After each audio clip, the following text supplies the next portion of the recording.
Hello all heroes and welcome back to Invincible Guarding the Globe, and today it is time to go over the newest character to the game, the Viltrumite Anissa. Now,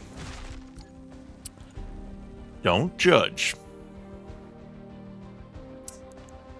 I'm just gonna let you take in the consequences of my actions.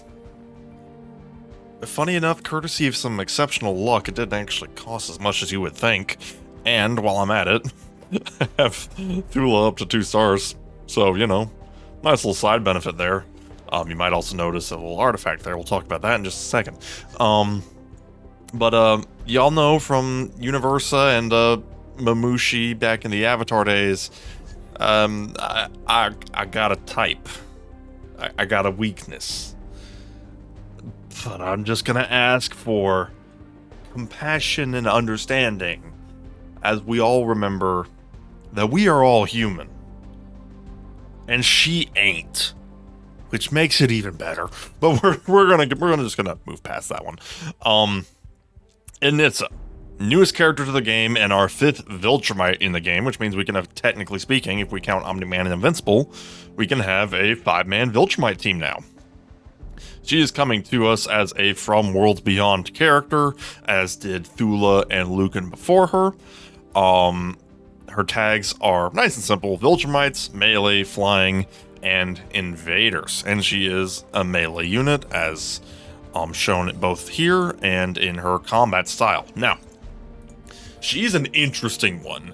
She can be ridiculously strong with some noteworthy caveats.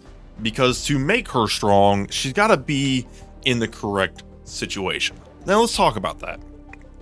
First of all, her main ability: out of this world. Anissa pushes the enemy and then punches them out of the battlefield for a duration of 2 seconds, dealing 350% of her base attack damage in total. This is interesting, because basically what it does is it pretty much just yeets them out of the fight for a couple seconds, which is a blessing and a curse. If you're in an arena and you've got a brick wall like an Immortal or an Alan and a Monster Girl that is just stonewalling you, you can literally just get them out of there for a couple seconds and clear the road for your DPSs to take on some of their stronger, or some of their more squishy characters. And then basically what will happen is the character that you yeeted out of the battle will kind of do their spawn-in animation to get back in. Kind of like at the beginning of the fight where everybody spawns in. It's basically that.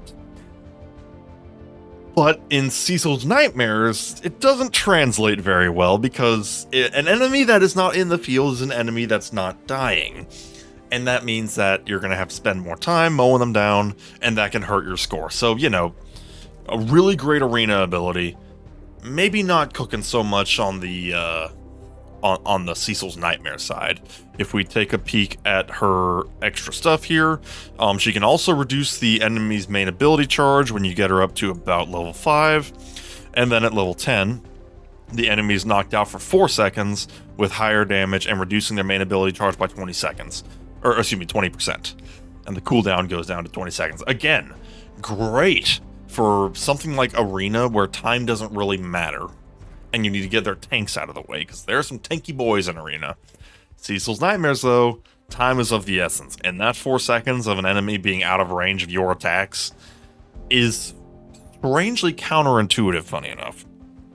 Next, her Elite Plus ability here, War of Attrition. Anissa reduces the defense of human enemies by a certain percentage of her attack set. If I'm not mistaken, it starts at a 5%, and it can go all the way up to 15%. Now, keep in mind, she is an attacker. 9%, even 5% might not sound like a lot, but let's take an example here. My Anissa's attack stat is currently, and for ease, we're gonna say that I upgraded to 10%. Her attack right now is 63,000, meaning that 10% of that would be just over 6,000. That basically knocks down my Invincible's defense stat by a third. And that adds up, because Invincible is human. Characters like Monster Girl, who are also human, that are much bulkier. This can kind of take a chunk out of them. And again, Anissa's stats scale pretty aggressively. Like right now, you can see her stats that she has. She's not even that far behind my Invincible right now, who is markedly stronger in most ways. Higher level, higher rarity, and her stats are not that far behind. Of course, I mean, you know, she's not there yet, but that tells you what you need to know. She's got some attack on her, so that adds up in a hurry. And then, of course, you take it all the way to 15%, and ooh, buddy, you're melting some humies. The drawback of that, of course, being that it requires humans. Now, her next two abilities are where things get interesting.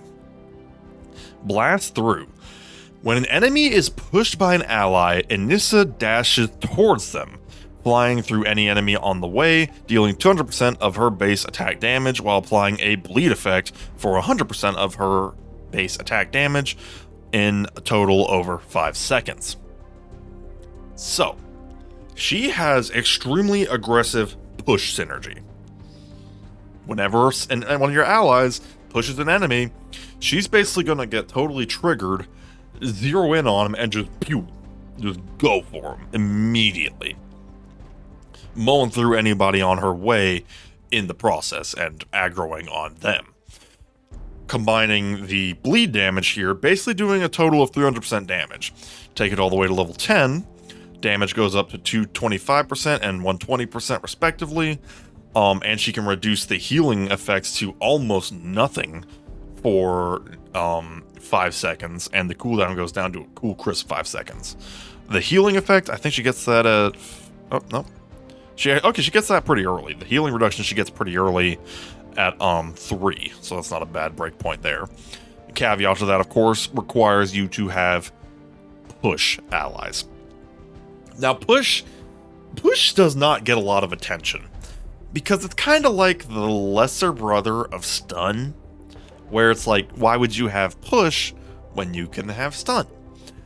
Because, of course, the problem with pushing an enemy away from you is that you've got to also catch up to them to attack them, which can be counterproductive on a certain day, but push still is kind of like a pseudo stun in a way, where it's at least a second or two where they're not attacking you either. It depends on the situation, but push, like I said, it's kind of the lesser brother of stun. This really weaponizes it, because now, whenever an enemy gets pushed, as long as the cooldown's off, which cooldown's really short, Anissa's just going to decide to bullet towards them and just whack them for an attack that's basically as strong as her main ability, or at least just short of it, which is no small feat.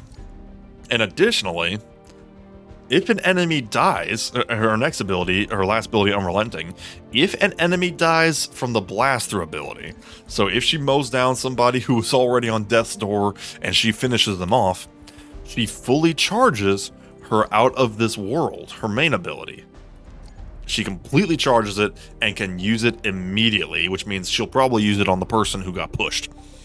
And then if you give it some upgrades, it also increases her physical attack for several seconds, that maxing out at 40% at level 10.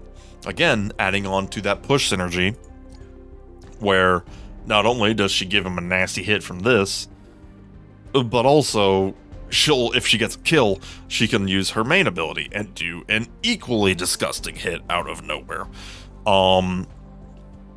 It's a fascinating synergy. I mean, we have characters with synergies, some obvious examples being the Mauler twins and some others, but this one is interesting because it's one of the few specifically centered around an ability. Agent Spider was kind of like that with stuns, and Anissa is focused on pushes.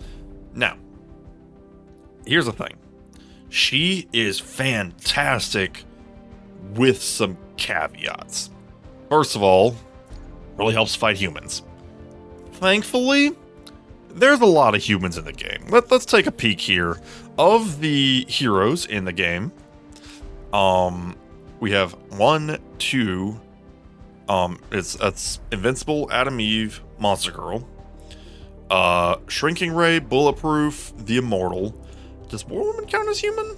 Yes, she does. Okay, that's War Woman. Red Rush, Green Ghost, I'm assuming. Yeah. Maulers would not. Titan does, I believe. Yes, okay, that's 10. Seismic, Angstrom? Yes, actually, yep, Angstrom. Russ, Darkwing, Agent Spider, and Cecil. What did I net? What was that? 16? I wasn't actually keeping track. So that's 1, 2, 3, 4, 5, 6, 7, 8, 9, 10, 11, 12, 13, 14, 15, 16. And then we're adding in rare characters too. That number goes up to a little bit to 17, 18, 19, 20. Do these guys count as humans? No. So it'd be 21, 22 question mark? Yes. 23. You don't count? Interesting. So basically half the roster, give or take, depending on the situation, is human. That's... I mean, like I said, it's a limitation, but it's not the worst one in history because, I mean, you know, most criminals that are going to be added to the game are going to be human. Most Earth's Defenders, most GDA heroes are going to be human. Now, that's not going to be the same. That's not going to always be the case, but you get my point here.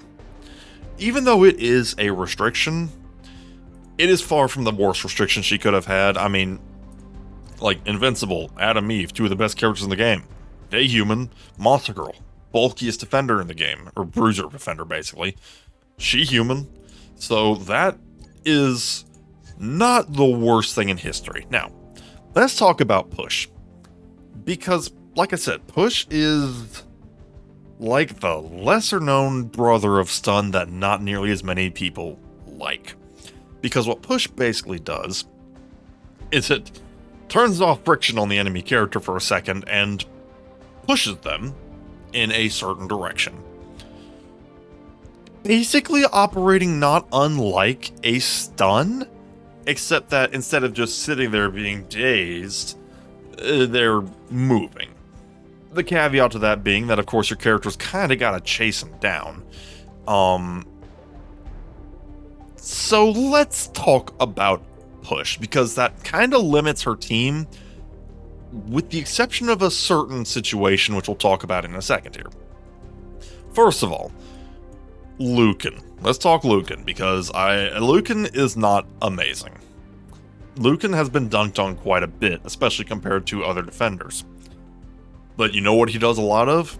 He does a lot of pushing. His main ability, Deserve Death, slaps one enemy, pushing them. I don't think that pushes, but Viltrumite, that's a taunt. Does that have any push in it? Let's see. No, it does not.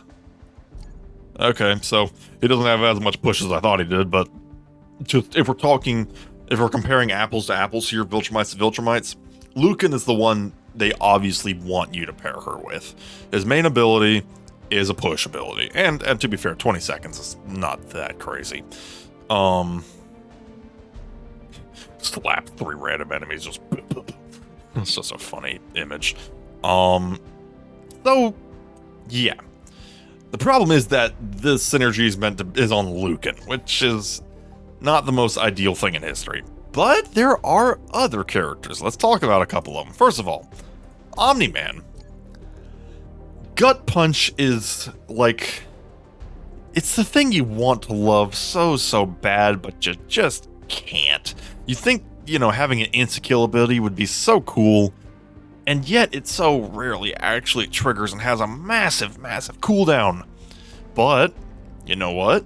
If enemies are over that HP threshold, they are pushed. Which is gonna piss Anissa off. If she sees somebody gets pushed, she takes it personally, and goes after them with murderous intent. So, some Omni-Man synergy. Bonus points for the fact that he also gets Life Leech against humans, which pairs really well with decreasing the human's defense. Doc Seismic is an interesting one, because if we take a look specifically at his Shockwave ability, it's kind of a defensive ability where whenever an enemy gets close to him, he triggers a Shockwave to push and stun them. That would work. The push is kind of more of an extra thing, just to kind of knock him around a little bit. It's really the stun that's the important thing on Doc Seismic. But now, somebody tries to go for Doc Seismic, he bounces away, they get pushed, and Anissa comes in and punches him in the face. You kind of get where I'm going with that. That's kind of cool. I don't think he has any other stuns, or excuse me, pushes. Nice thing is, though, if you do get this all the way leveled up, cooldown of 10 seconds, that's not half bad. Of course, the caveat to that is that he kind of has to use it defensively, which means somebody has to actually get to him first. Then again, I guess you could put him in the front line and pop him that way. It's not the worst thing in the world. I mean, like I said, it is a perfectly good stun. No small feat. Let's see here. Does Titan push at all? Like I said, I know some of them, but I don't know all of them, because like a lot of people, I didn't really give push a lot of attention, but I sure am now. The Maulers. Let's talk about the Maulers, because they've actually got a fair bit of push.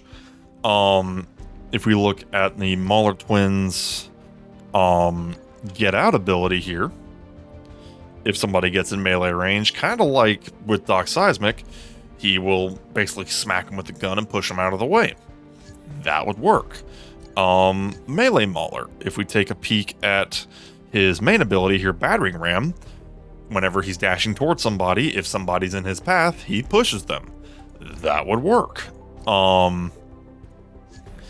So it's like there are quite a few characters that can work. That Bulletproof, his main ability here, pushes the target. That would work. It is interesting to note here that Bulletproof is actually immune to push effects, so that would not work against Bulletproofs, but if you're fighting a Bulletproof, then you're probably not too worried about that anyway, let's be real here. So let's see, what all did I just name off here? I named off Omni-Man. Doc Seismic's probably the MVP here. Doc Seismic, Omni-Man, the Mauler twins, and Lucan. However, there is a way, a forbidden path, that I normally don't dwell in too much, but for this one very specific character that I really, really like, I made an exception. Because there is an interesting artifact that you don't want to put on Anissa, but you do want to have on Anissa's team. And that is the Flaxon Staff. If an enemy deals more than, it's initially 6%, but I've upgraded it a little bit. I got it, you know, with a little bit of green, if you know what I mean. If an enemy deals more than a certain percentage of the hero's max HP as damage in a single hit, they deal the same damage back, pushing the enemy back and stunning them for, initially it's 1 second, and then it goes up to 1.5 seconds, and I imagine once I get it past level 20, then it'll probably be 2 seconds, with a cooldown of 10 seconds. Little percentage mark, got through the spell check there, but basically, this is a built-in push and stun effect on an artifact. Now, this artifact is brand spanking new, so not regularly accessible. I splurged a little bit for Anissa. I treated her nice, but we're not going to worry about that. Where I'm going here, you could literally put a push ability on any character with this. I mean, it's literally push, stun, and some extra damage, as long as you're taking enough damage against you. So you can put this on, like, your DPS that's going to be going up against DPSs. Like, I have it on Thula right now. That would work great. Not too bulky, so she's going to take that 5% damage eventually. And then she gets to not only neutralize her attacker a bit, but then Anissa gets pissed off at him too. This is one small step away from mandatory for an Anissa team. I mean, it's a great artifact in and of itself. It's the newest artifact in the game, and it does not slack. This bad boy is nice. But it is brand spanking new, so aside from using the Forbidden Jitsu to get the Flaxon Staff. It's going to be a while before this is practical, but if and when you do get this artifact, it is basically mandatory for a good functioning Anissa team. If you want now for as far as artifacts you want to put on Anissa herself, there's a couple options actually. Body enhancement, not the worst thing if you're putting her in Guardians of the Globe.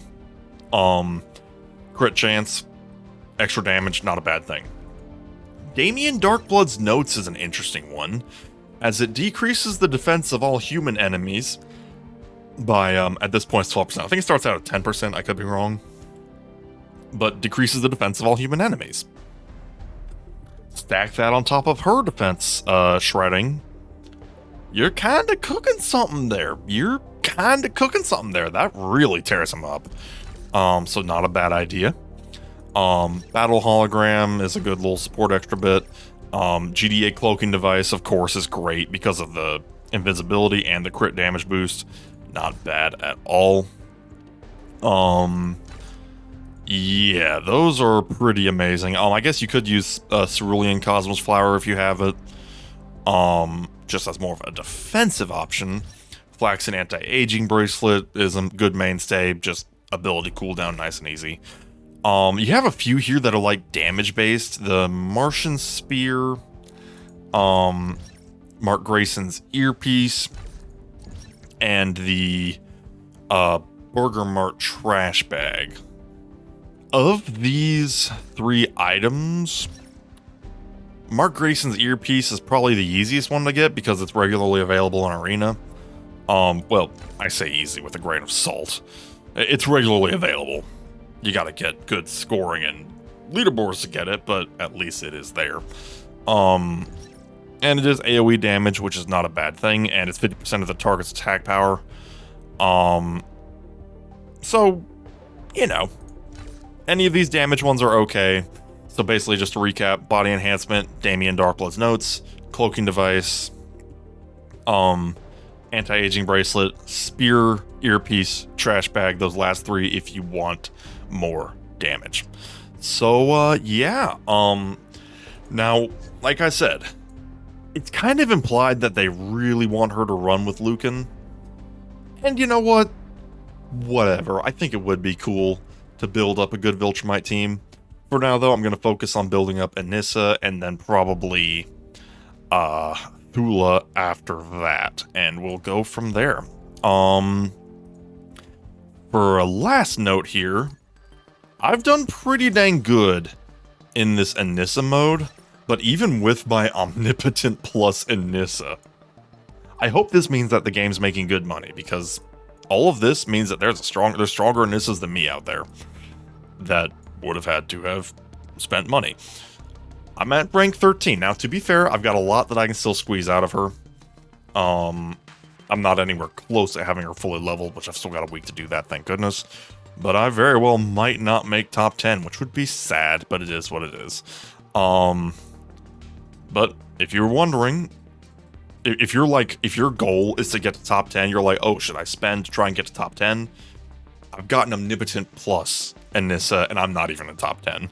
So do with that knowledge what you will. It is fiercely competitive. Number 1 here would have had to average around 4,700 points per score, per level, to get this score. With the Immortals, I don't even know how you would do that. I guess just blast him so hard he doesn't even have the chance to trigger his abilities, I guess. I've got everything up to 3 stars, aside from this last one, which is a major kind of stain here. I don't have that Lucan copy yet, but we'll cross that bridge when we come to it. But basically, I mean, we did great. I mean, we got 3 stars here, got 3 stars here, and I probably will get the 3 stars here when all's said and done. But basically, like I said, I've got an Omnipotent plus Anissa, and we're not even in the top 10. So if you think that Omnipotent plus is going to be your ticket to top 10, put your wallet down, because that ain't going to happen. Unless you're a simp like me, in which case, you know what? You do you. You do you, and I'll leave it at that. But that is all we have for today. Let me know down in the comments below what you think of Anissa. Let me know also who you think will be the next character. Interestingly, because, like I've said in the past, we're really rolling up on the 1-year anniversary. Plus the release of Season 3. We've got some massive times coming for Invincible, and I am hoping that the game here will reciprocate as such. But we will just have to wait and see. So we will leave it at that. Let me know what you think down in the comments below. Like the video and subscribe if you have not already. And we shall see you next time. Have a good one.